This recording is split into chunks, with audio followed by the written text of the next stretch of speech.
Hi everybody, I'm Dr. Nari Heshmati. I'm a board-certified OBGYN in the North Puget Sound area near Everett, Washington. And today I'm at Howarth Park in Everett, Washington. This beach and the access to it has been recently reopened, and today's actually the first day it had been reopened. And today I'm going to shoot a video talking to you about pain control and pain management options during your labor. Pain management during labor, today there's a lot of debate back and forth. Should I get an epidural? Should I not get an epidural? What's the pros and what's the cons of it? The nice thing is the debate today is whether you should get them or not and what that option is. In the past, there wasn't the option of pain relief. So if you went back historically, the idea that women would get pain relief during their labor was something that was thought of as unacceptable. It wasn't until about 1856 when Queen Victoria, with her 8th delivery, got chloroform. And that was something to provide some pain relief, and that really helped break some of the barriers and make it more acceptable to even consider pain relief during pregnancy. Now, you fast forward to today, and something I'm really proud of is one of the statements that the American College of OBGYNs has out there that the Society of Anesthesia has endorsed, basically talks about pain relief when you need it during labor at your request. So specifically what the statement said is, women experience severe pain in labor. There's no other condition where someone experiences severe pain while under the care of a physician where that pain is amenable to safe treatment that we don't provide it. So maternal request is justification alone for pain relief. And so that's where I think it's really important is whether you choose to have pain relief or not during your labor, and how you do that is up to you, but the option is always there and it's your option. So the things I want to talk about today are the different kinds of pain meds that are available.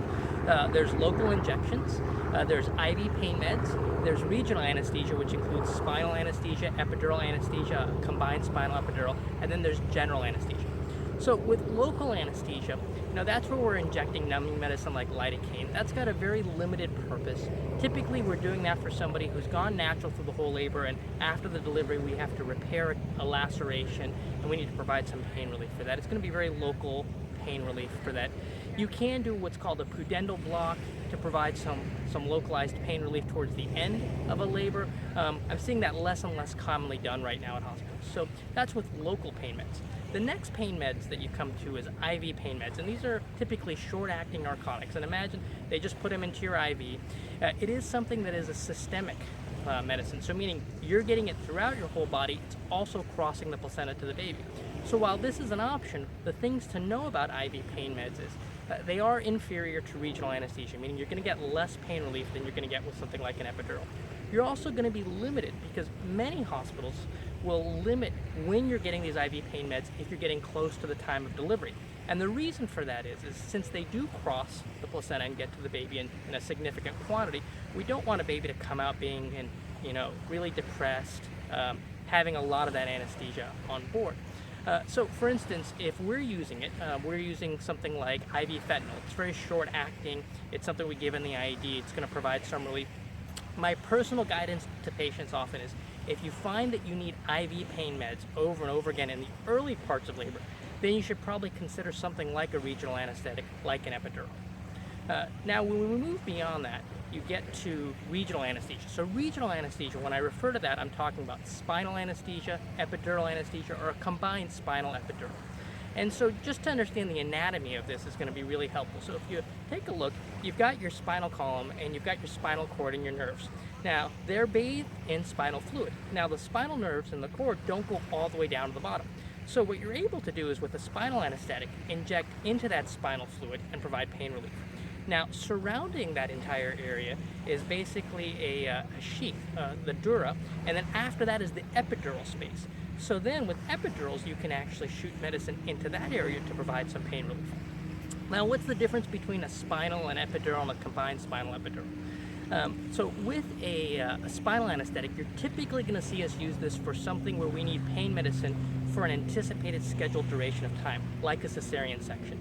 And the reason is with the spinal anesthetic, we're putting the medicine directly into the spinal space, and it's going to hit very quickly, but it's going to be short acting. Usually you're going to get about an hour or two of relief from it. So this is really good when we've got a scheduled case that we know how much time we need, like a C-section. Typically those take the same amount of time. Now, With an epidural, what we're doing is we're going into the epidural space, and not only are they injecting numbing medicine there, but they can actually put a small catheter into the epidural space, and that can be hooked up to a pump that's continuously infusing pain medicine in there. The nice thing about this is it provides continuous pain medicine for an extended duration of time, and you can actually hook these up to a little PCA, patient-controlled pump, and so you can actually give yourself additional pain medicine as you need to. So that lets us titrate the medicine to the level of pain that you're having. So that's where an epidural is typically what we're going to be giving somebody more for that labor process. Now there is something out there called a combined spinal epidural, and what that is they can actually put some short-acting medicine in the spinal area and then still put a catheter into the epidural area to provide you that long-lasting titratable pain relief. And the advantage of that is you get more immediate pain relief, but also that long-term pain relief. And so those are the big options for regional anesthesia. Now, regional anesthesia is the most common anesthesia someone is going to receive during a labor. About half of women in the United States are going to receive anesthesia during their labor, and about 70% in major hospitals are going to receive pain meds, epidurals, things of that nature. And that's probably because some of that might be how accessible as an anesthesiologist is one readily available to come place an epidural, for instance, if somebody wants one. Now, in general, everybody is able to get an epidural. The big reasons the anesthesiologists don't like to place an epidural, if somebody's on blood thinners, they're a higher risk for bleeding, so they don't like to place an epidural. So in patients that I've got on a blood thinner, for instance, we often do a scheduled induction where I have them hold their blood thinners before they come in to labor so that we can still have that opportunity for an epidural if they need it. Other reasons, if somebody has a very low platelet count, platelets, those are what help clot. And so if you've got a very low platelet count, you might be at higher risk for bleeding. Sometimes the anesthesiologist can have trouble placing an epidural or a spinal or any regional anesthesia in somebody with certain back conditions like scoliosis, rods, or treatments. And the reason is they're trying to get between the vertebrae into that little open space and then thread it into where they need to go. So it is a challenging thing that they do an excellent job at getting pain relief through, but that can also be a little bit more challenging. But oftentimes, in the majority of people, if they desire something like an epidural, they can have it.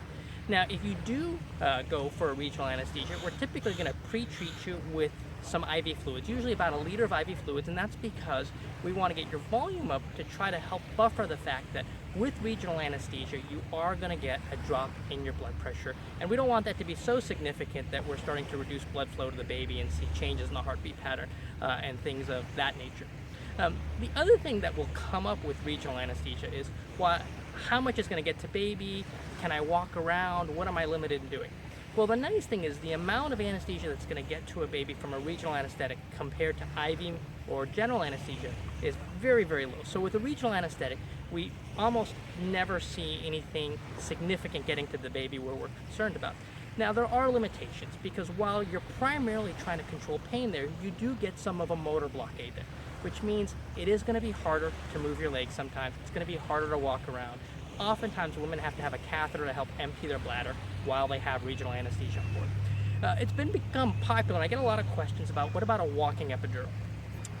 Most facilities don't allow walking epidurals, and the reason for that is what you're really doing is you're putting in a more dilute or a less potent pain medicine in so that you are getting less pain relief, and you're also hoping that with this you're not knocking out the motor ability, and so somebody can walk. But there are still dangers there because you have weakened motor ability, and so a lot of hospitals don't allow things like that. So if that's something that you're interested in, you want to really research that in advance and find out if it's available at your facility. Typically, though, an epidural is going to be your best option for pain relief.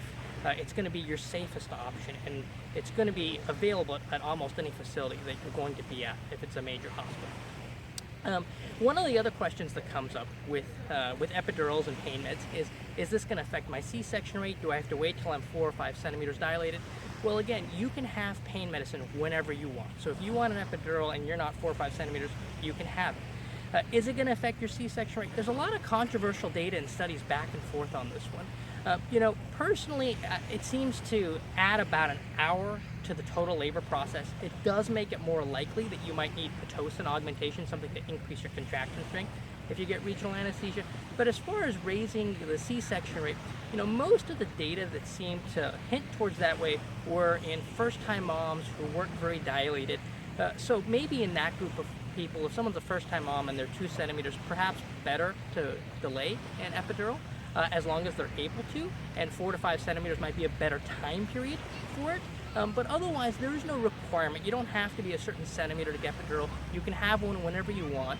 And typically, the major effect that we don't have controversy about, that we have good solid data, is it's going to extend the duration of your labor a little bit. But it's a safe option. It's used by a lot of people. And the nice thing is that option is available, something that, again, historically had not been available. Now, there are cases where we use general anesthesia, and that's where we knock somebody out and put them completely to sleep. That's going to be used very rarely and in select circumstances. So let's say we have somebody who has regional anesthesia, an epidural in place or a spinal in place, and we're doing a C-section and we can't get an adequate level. They're still feeling things. Then we're going to put them under general anesthesia. Let's say somebody has no anesthesia on board and there's an emergency and we have to do an emergency C-section and we don't have time to get a regional anesthetic on board. We're going to use general anesthesia. The reason that that's really a last resort for us is general anesthesia, you really need to minimize the time from induction of anesthesia, meaning from when you get the anesthesia, to the delivery of the baby. And the reason for that is that readily causes the placenta and you can really get a significant depression in the baby. And so, with these cases, we use them only when we absolutely have to. In fact, if you ever were to see an emergency C-section done where we have to use general anesthesia, we'll actually stand right over the patient with the scalpel prepared as the anesthesiologist gets the general anesthesia ready. As soon as the tube goes in and they give me the okay, we're going down as rapidly as we can to get the baby out, and we're typically getting to the baby in under a minute. So that's where general anesthesia is reserved for. Now there is some inhaled nitrous oxide or laughing gas that's popular outside of the U.S. It's not really popular in the U.S. It's kind of got limited use in the U.S. because it's not readily available. It's very short acting, so you have to kind of take a breath of it at a certain time relative to the contraction, and then it wanes away.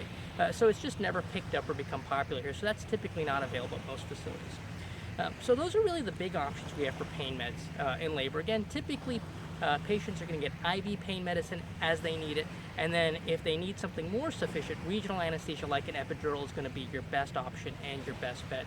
When you can have it, completely up to you. You don't have to have any pain meds, but if you need pain meds, what you get, when you get, is completely up to you and at your discretion. And that's really a great place we've advanced from the past on it.